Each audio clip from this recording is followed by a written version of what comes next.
Hi Chris. Hello. Hi, I wanted to ask you some questions about the new participation guidelines. How did they come about being revised? The previous guidelines were written in about 2005, and they were a real epic document with loads and loads of detail, which people found really useful. One of the bits of feedback about the document was it wasn't always easy to navigate around, so people felt they wanted to invest a bit of time and money into getting the documents kind of more manageable and to kind of be revised where all the good things came out of the document that were there, but also kind of presented in a different way to perhaps make them more user-friendly. So a bit of time and money was found to do that, and I was asked to carry that through. Excellent. And so what was the process that you used? Firstly, I read them and got an idea of kind of what was up to date and what was still useful.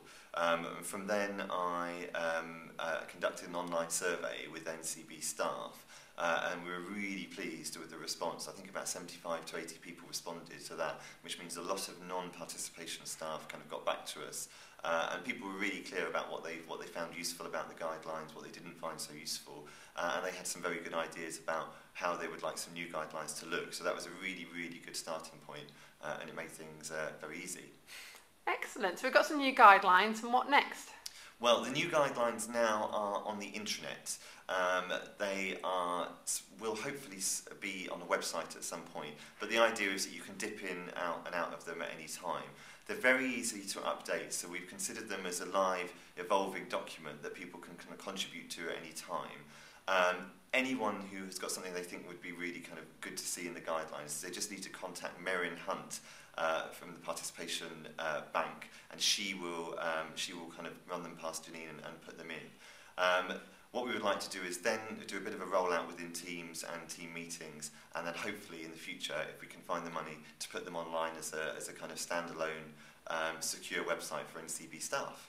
Okay, excellent. Thanks very much. Have you got any lasting comments to leave with them? No, I just think that the people did really kind of contribute to the process of getting them changed and getting them revised, and if people could continue to use them in conjunction with the participation strategy, that would be fantastic. The other thing I would say is a great place to come is the participation working group, where every 6 weeks people meet to discuss practice, get some help and get some tips, but you don't need to be a participation worker to go there.